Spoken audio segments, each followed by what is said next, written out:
Bismillahirrahmanirrahim. Assalamualaikum warahmatullahi wabarakatuh.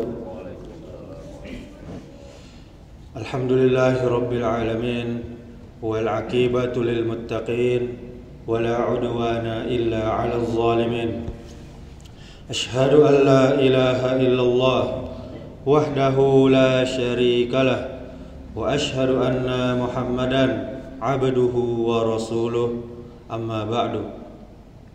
Kembali kita bersyukur kepada Allah Subhanahu wa taala, Rabb semesta alam, Rabbul alamin, yang selalu memberikan kita nikmat, sehingga dengan nikmat tersebut kita pergunakan untuk beribadah kepada Allah, mentaati Allah Subhanahu wa taala.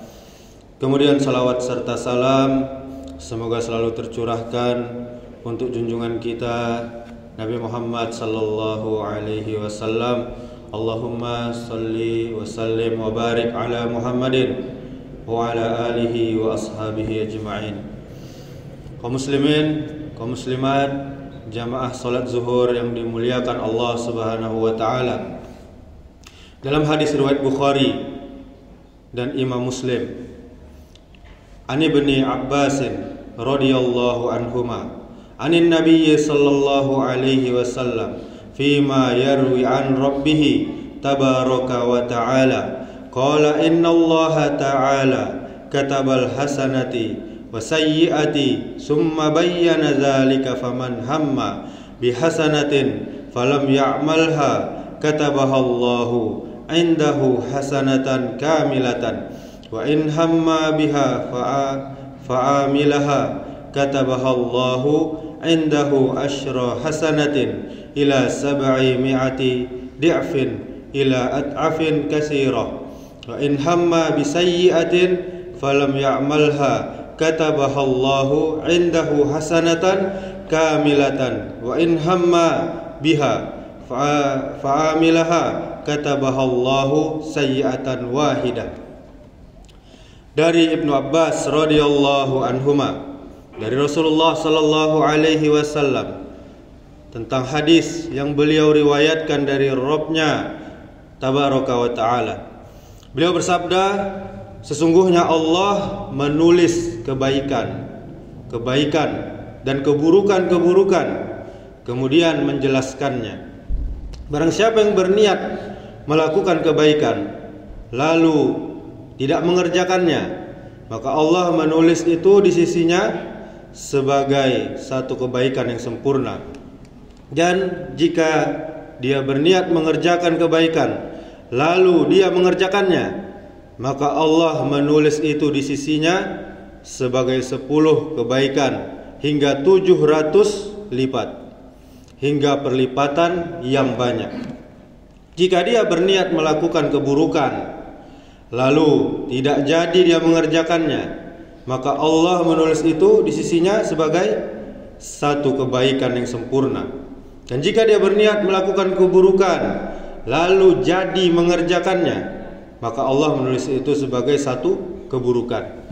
Hadis riwayat Bukhari nomor 6491 dan Muslim nomor 131 dalam kitab Sahih. Kemudian penjelasan hadis ini, hamma adalah artinya berniat, bertekad. Ingatlah pembicaraan hati, tidaklah dicatat dan tidaklah dikenakan hukuman. Sehingga pembicaraan hati tidaklah termasuk hamma atau niat atau tekad.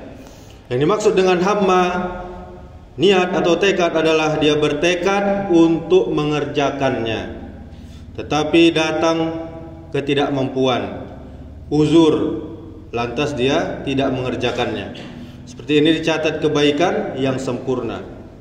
Kemudian bagaimana bisa dapat balasan padahal tidak beramal? Dia diberi balasan karena azam disertai niat yang jujur, maka dia dicatat mendapatkan kebaikan yang sempurna. Kemudian orang yang punya hamma, niat, tekad dalam kebaikan lantas tidak mengerjakannya, ada beberapa bentuk. yaitu yang pertama, melakukan sebab tetapi tidak mendapatinya. Orang seperti ini dia mendapatkan kebaikan yang sempurna. Kemudian sudah punya hamma, niat, tekad dan azam, kemauan yang tinggi, tetapi ditinggalkan karena ada kebaikan yang lebih afdol. Orang seperti ini akan mendapatkan pahala kebaikan yang lebih tinggi, yang lebih sempurna daripada yang pertama tadi. Sedangkan untuk amalan yang dia tinggalkan, yang lebih rendah keutamaannya, dicatat mendapat pahala dari niatnya, dari tekadnya. Kemudian jika meninggalkan amalan karena malas, misalnya sudah berniat mau mengerjakan sholat sunnah, lantas ada teman yang mengajak untuk jalan, untuk mengerjakan suatu pekerjaan. Dia diberi ganjaran sebatas niatnya saja, tetapi tidak diberi balasan untuk perbuatannya, amalan yang tidak jadi tadi, karena dia tidak melakukannya dan tidak ada uzurnya. Kaum muslimin, kaum muslimat, jamaah salat zuhur yang dimuliakan Allah Subhanahu wa taala. Alangkah butuhnya kita dengan benar dan baiknya niat kita, terus memperbaiki maksud dan tujuan kita, dan senantiasa membersihkan semua niat peribadahan kita dalam salat, dalam puasa, dalam haji, dan seluruh amalan ketaatan yang lainnya harus kita niatkan hanya untuk Allah semata-mata. Karena tidak ada yang menyebabkan niat dan amalan kita diterima dan kita mampu untuk mengerjakannya kecuali pertolongan dari Allah Subhanahu wa taala semata.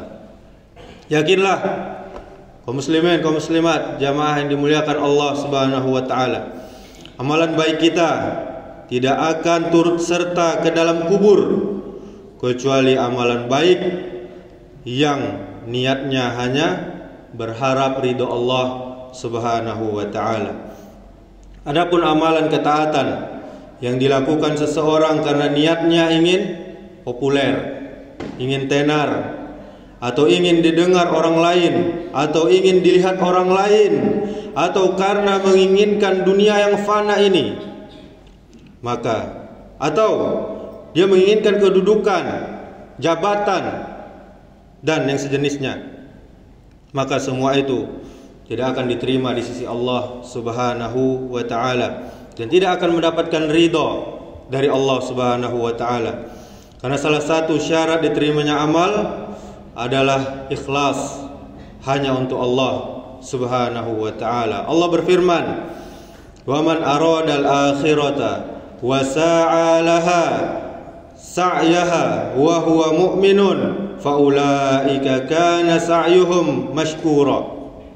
Dan siapa saja yang menghendaki kehidupan akhirat dan dia berusaha ke arah itu dan dengan sungguh-sungguh sedang dia adalah seorang mukmin, maka mereka itu adalah orang-orang yang usahanya dibalasi Allah dengan kebaikan.